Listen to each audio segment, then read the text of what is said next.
All right, let's get right into it. Today, we're taking a deep dive into a topic that's really shaking things up in the global economy. Yeah, the rise of BRICS and this whole dance around de-dollarization, We've got a ton of research reports, expert opinions, analysis. all that good stuff. So strap in because it's time for a serious deep dive. It goes way beyond just economics, though. This is about a potential power shift. Right. Like we haven't seen in decades. We're talking about a real challenge to the established world order, and BRICS, Yeah.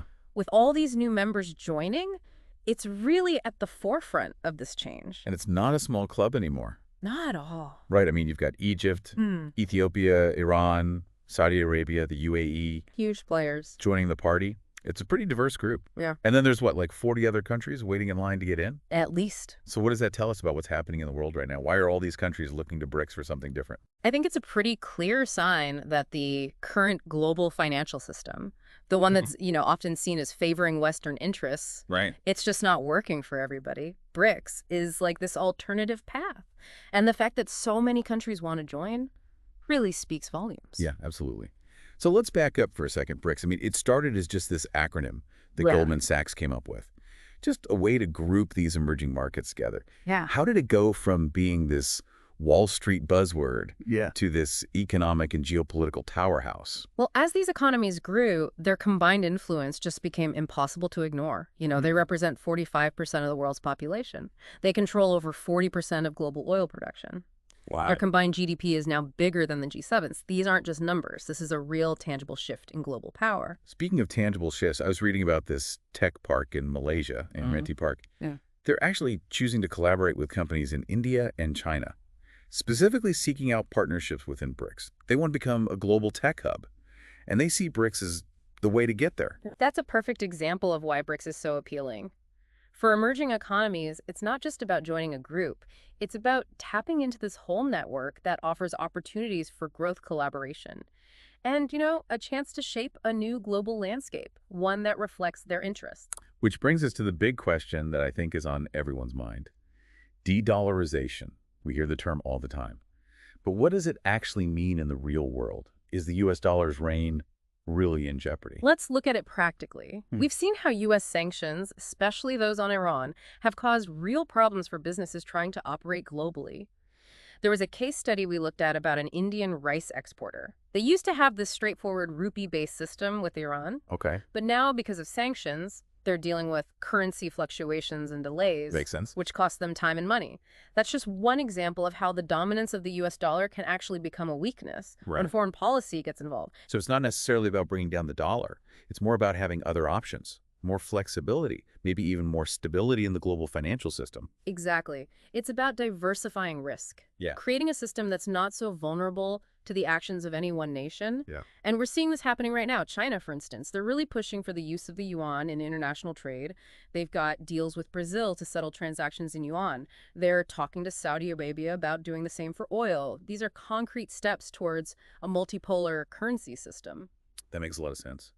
And speaking of concrete steps, there's been a ton of talk about a potential BRICS common currency, maybe even backed by gold. Is this the game changer that some people are saying it is? Or is it too early to tell? It's a really interesting idea, but there are some huge challenges. Just imagine trying to get the EU, with its shared history and geography, to agree on a single fiscal policy. Now magnify that challenge by considering how diverse BRICS is. Different economic structures, political ideologies, even existing rivalries. And of course, there's the sometimes strained relationship between India and China. Exactly. India has been pretty hesitant about a common currency, especially given China's economic power within the bloc. Yeah, their concerns make sense. A common currency requires a lot of coordination, trust, maybe even phasing out their own currencies. That's a big ask for any group of nations. Especially one as diverse as BRICS. And some experts even argue that a gold-backed BRICS currency wouldn't be a new gold standard. Right. It would still be tied to the existing dollar-gold market, which just adds another layer of complexity. It's a complicated situation for sure. But the fact that these discussions are even happening shows that there's a shift in thinking, a willingness to explore alternatives to the current financial order. And that's significant. So maybe a single BRICS currency is a long way off.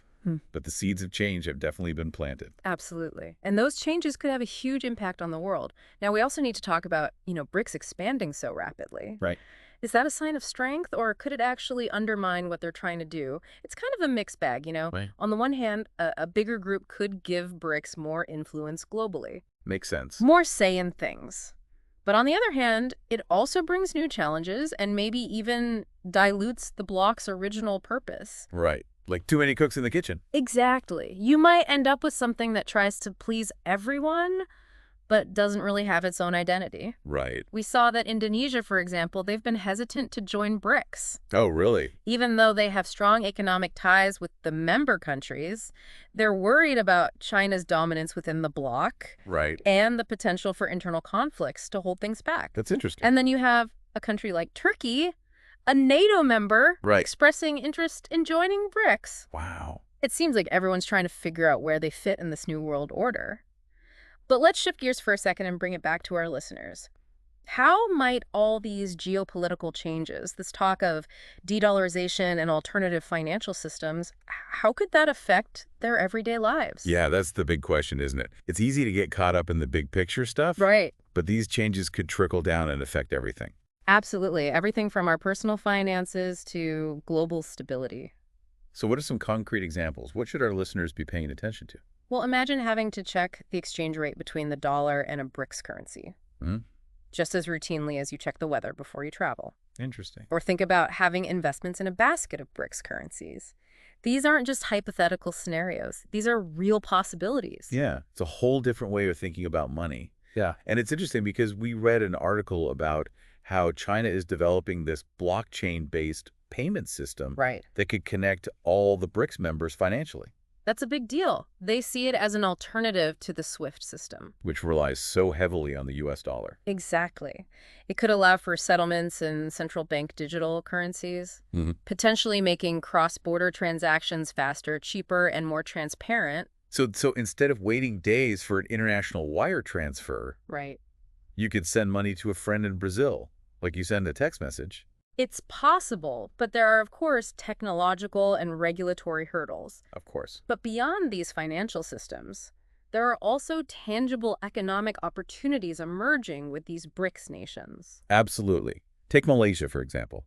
We read that their government is actively looking to diversify their economic partnerships, Right. and they see BRICS as a source of new trade and investment opportunities, especially in areas like technology and innovation. And it's not just governments. Businesses are recognizing the potential, too. We came across a case study about an Indian pharmaceutical company Okay. that's navigating the complexities of U.S. sanctions on Russia. Right. They're finding new markets opening up within BRICS, Interesting. providing alternative avenues for growth and expansion. It's like finding new routes on a map. Exactly. When there's a road closure, you might have to adjust your course, but you can still reach your destination. Precisely. Being adaptable and willing to explore new options will be key in this new world. So let's connect the dots. We started by talking about BRICS as just a concept, an acronym from an investment bank. Now we're talking about real shifts in global power, Yeah. the potential for a whole new currency system, Mm-hmm. and all these new economic opportunities popping up. It is a lot to process. That's a lot. But it really highlights how important it is to stay informed and engage with these developments, not as passive observers, but as active participants in shaping the future. But it's not just about understanding the economic implications of it. This goes deeper. Absolutely. It's about understanding the social, political, and cultural forces at play, recognizing how interconnected our world is, and challenging our own assumptions. You got it. This isn't just about BRICS de-dollarization or any specific event. Yeah. It's about recognizing that the world is constantly changing, and our ability to adapt, learn, and evolve will determine how well we navigate these uncharted waters. So as we wrap up this part of our deep dive, Yeah. what's the main message we want to leave our listeners with? The world is changing. The old rules are being rewritten. And the question is, will you be a spectator or a participant in this unfolding story? That's a powerful thought. And I think it's a perfect way to lead into the final part of our deep dive. Okay, so we've covered a ton of ground in this deep dive, right? It's a... From how BRICS even started Yeah. to all the ins and outs of de-dollarization, Definitely. the potential for a whole new currency system, Right. and those real opportunities that are emerging as the world changes. Absolutely. It's a lot to take in, but the main takeaway is this. We're not just talking about some abstract economic theories. Right. These are forces that are actively reshaping the world, Yeah, and they could have a huge impact on our lives. exactly. Remember that Malaysian tech park, Emirati Park? Yeah. They're not sitting around waiting for the world to change. They're out there making things happen, creating partnerships within BRICS, putting themselves at the forefront of innovation. They're a perfect example of how embracing these shifts can lead to real benefits. And that applies to everyone, not just businesses and governments, Yeah. but individuals too. So what can our listeners do to become participants in this new world, not just spectators? Well, I think it starts with a shift in mindset. Mhm. We need to move beyond those comfortable old narratives and start thinking globally. The world is becoming more and more interconnected. Right. And understanding those connections is crucial. That makes sense. But let's get specific. What are some concrete steps our listeners can take? Well, for starters, diversify your information sources. Don't just rely on the mainstream media. Yeah. Explore alternative perspectives and analyses. The more informed you are, the better equipped you'll be to navigate these changes. So read widely, listen to different voices. Don't be afraid to challenge your own assumptions. What else? Think about your personal finances. Okay. Are you too reliant on one currency? Right. Would diversifying your investments into assets denominated in other currencies help mitigate risk? Interesting. These are questions worth asking. It's like, don't put all your eggs in one basket, right? Exactly. And speaking of baskets, we've talked a lot about the possibility of a BRICS currency. But even if that doesn't happen, the whole trend towards de-dollarization suggests that a multipolar currency system is becoming more and more likely. How can our listeners prepare for that? Start paying attention to the currencies of emerging economies. Learn about their strengths, weaknesses, their potential for growth. Knowledge is power, especially in finance. Like learning a new language. Right. The more fluent you are, the more opportunities open up. Exactly. And beyond finance, think about your career choices. Mhm. Are there opportunities emerging in industries that are benefiting from these global shifts? Mm. Maybe in renewable energy technology, or even fields that require cross-cultural expertise. It's about being proactive, anticipating trends, and setting yourself up for success in a world that's constantly changing. And don't underestimate the power of networking. Yeah. Connect with people from different cultures, different backgrounds, different perspectives. The more diverse your network, the more insights you'll gain. It's about building bridges, fostering understanding, and recognizing that we're all in this together. That's a great way to put it. We're not just passengers on this journey. We're co-creators of our collective future. And that's a really powerful message to end on. The future is uncertain, Sure. but it's also full of possibilities. The choices we make today, the knowledge we acquire, the connections we build, Right. all of that will determine how well we thrive in this new world. So true. Stay informed, stay curious, and most importantly, stay engaged. Thank you for joining us on this deep dive into the world of BRICS and de-dollarization. Great. We hope you found it insightful, thought-provoking, and maybe even a little inspiring. Remember, the future is in your hands.